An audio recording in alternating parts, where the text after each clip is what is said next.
Hi again, folks. Just tuning in today. It's Friday, wanting to do some work on chapter 13, seeing how far I can take it to wrap it up.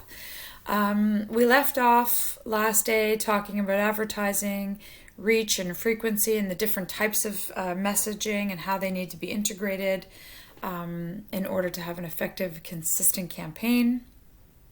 Today, I want to wrap up the slides from that chapter.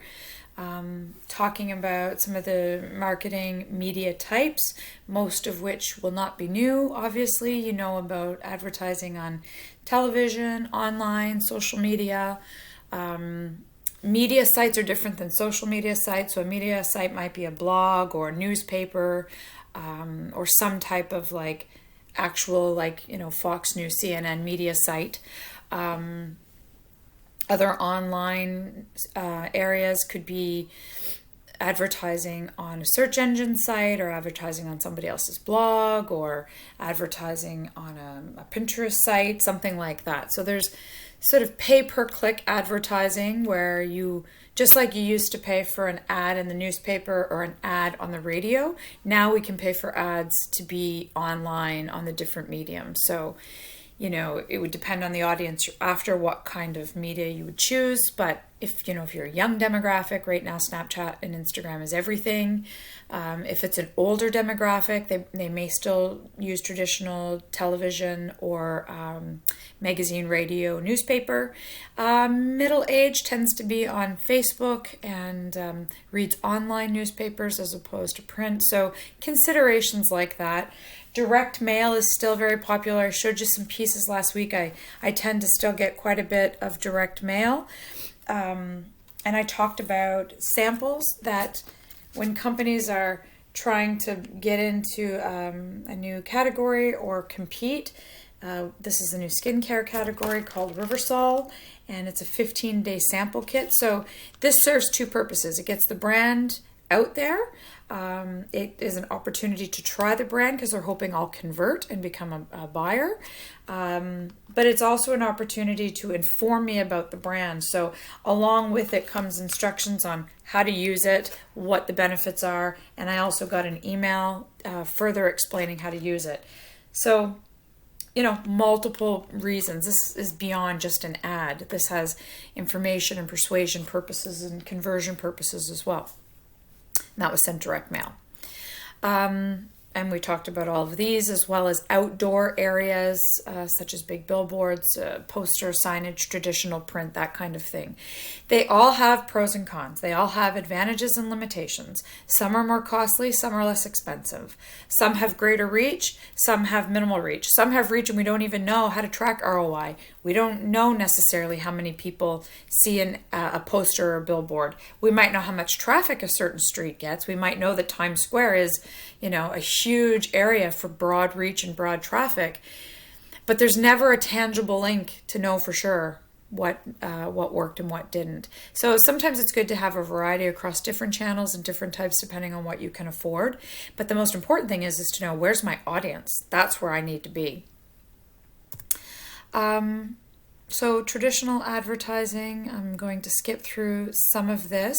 We'll talk more about this in another time when we're face to face. We don't have enough time for today, or certainly for right now, given everything we have on our plate. But you can read all of this more in depth in your textbook as well, about the pros and cons and advantages and disadvantages of each one, the strategies that each one can employ, when to do targeting and what time of year to do it, what geographical location to do it, what will appeal psychologically at the right time. Right now, the right type of psychological appeal is anything that promotes health, wellness, safety, right? In the winter seasons, often what appeals to people is warmth, comfort, nostalgia, creating certain moods that solicit certain reactions. I do want to talk a little bit about something that you won't find in the chapter, and this will be something that I will put on your final quiz, and that's something known as retargeting or remarketing. Just skipping through this, you won't find it in here. Before I talk about PR, I want to talk about retargeting. And what that means is and I don't have the sample with me that I got in the mail, but if a company has already connected with you at some point, if they've already marketed to you, interacted with you, or you've bought from them, they are more likely going to want repeat business. Or if maybe you were browsing but didn't buy, you might have put something in their cart, or you happened to be looking but you never committed to a purchase. They being the advertising, or they being the marketers, they want to target that person more than a brand new customer who's never shopped or looked or bought before. So what retargeting is, and if we do it online, it's done through algorithms and your cookies and your searches, right? So that we saw you looking at this book, or you previously bought this book. Now we have recommendations for you because we retarget you thinking you're more likely to buy or buy again. That isn't noted in your textbook, but retargeting and remarketing to those already sort of existing customer base, or curious customers who are in that maybe interest desire stage, they're a lot easier to retarget than to go after a brand new market who maybe doesn't even have an awareness or an interest at all in your product or know about your product. There's a higher ROI on retargeting than there is on basic targeting and marketing. So something to note, and something I will quiz you on. Now, let's talk about public relations. And I've got a few slides here. I've got a couple of examples, and I also have a whole separate batch of slides that came from someone who works in public relations and shared her slides with us that I was given permission to share. So public relations, unlike advertising that is more of a push strategy to sell, public relations is about image and relationships and engaging with stakeholders, communities, publics, buyers, customers, whatever. It's wanting a favorable public image or reputation. And so companies need to build a strong corporate image and project that image out, communicate that image out by doing good things, controlling crises when they happen, responding to negative news and positive news. Beyond just your standard advertising and promotions and sales and such. So there's a lot of reasons that people will do it. They might release, a public notice or a public service announcement. Even companies who sell alcohol will often do service announcements about don't drink and drive. They might have recalls or safety issues on a product and need to get that message out and publicly state that that needs to be recalled or something needs to be done for safety reasons. Sometimes they may act out against a certain cause and lobby against a cause. So, big companies that are against animal testing will stand side with PETA and say we shouldn't be testing on animals. It's not humane. We should be more ethical and above board. With the whole Me Too movement, a lot of companies, media companies, television companies, a lot of companies came out and said, we stand with the Me Too movement. We don't tolerate sexual harassment anymore. All of those things are public relations. Some people would say stunts. A lot of people would say those are public relations opportunities and intentions.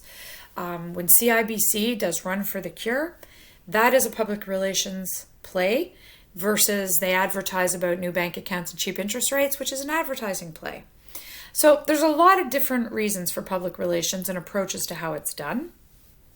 It always connects to the 4 Ps. Sometimes it's about the product. Sometimes it's about the people, as well as the activities that the organization is up to or the promotions that they're working on. That connection to 4 Ps is still there. It builds awareness and is often less expensive than advertising, especially when it's a public service announcement. They can often be done on the radio for free if you're doing a social good or a social cause. So cause-related marketing is very popular. Building your corporate identity and all of your materials, your mission, your vision, your values, communicating those out to the public. CEOs giving speeches, hosting special events, charitable events, corporate social responsibility events, even employees going out and doing good in the community, cleaning up litter, helping local charities. Those are all samples of public relations tools. Having a corporate website, different things like that. On the website, having information about what you do. If you go onto the Walmart website, they'll have information there on what they do charitably, how they give back, how they do hiring, opportunities to be hired, all managed through their corporate website. So that wraps up the chapter PowerPoint slide.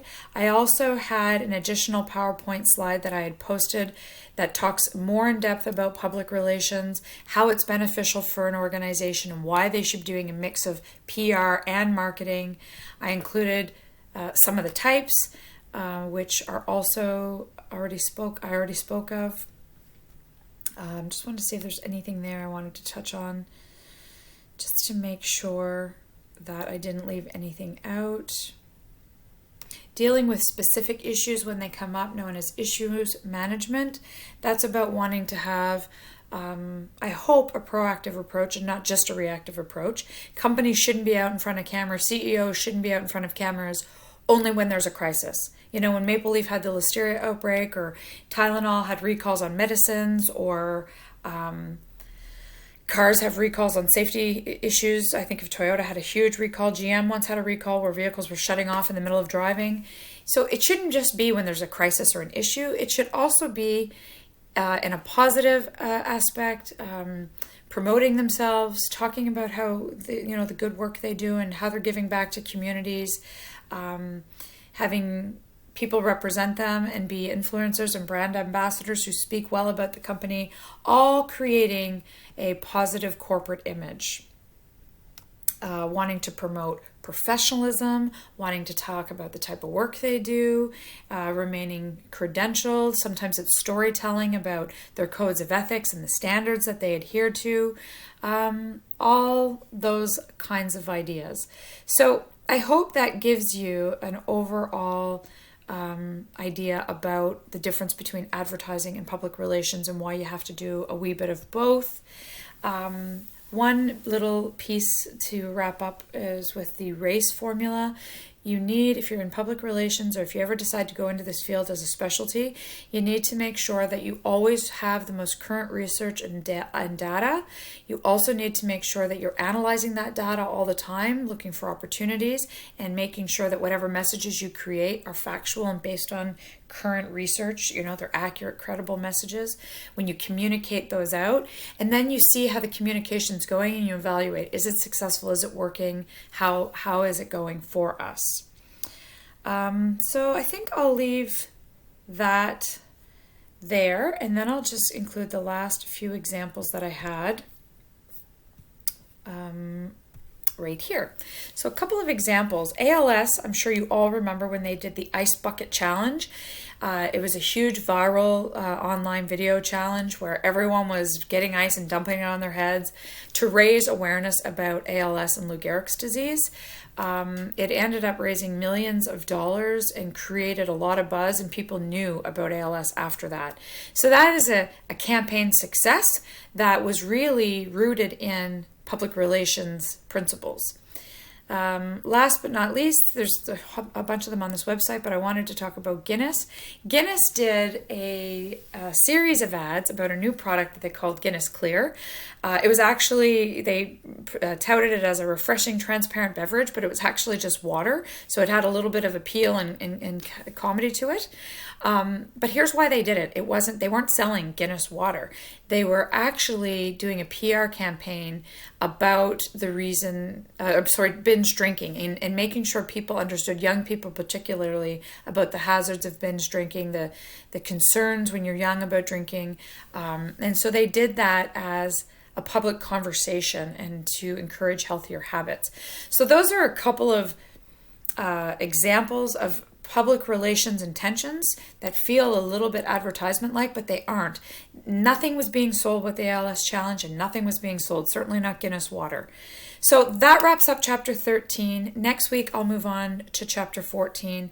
Please reach out if you have questions. Stay connected, and I hope everyone is well. Have a great weekend. Bye for now.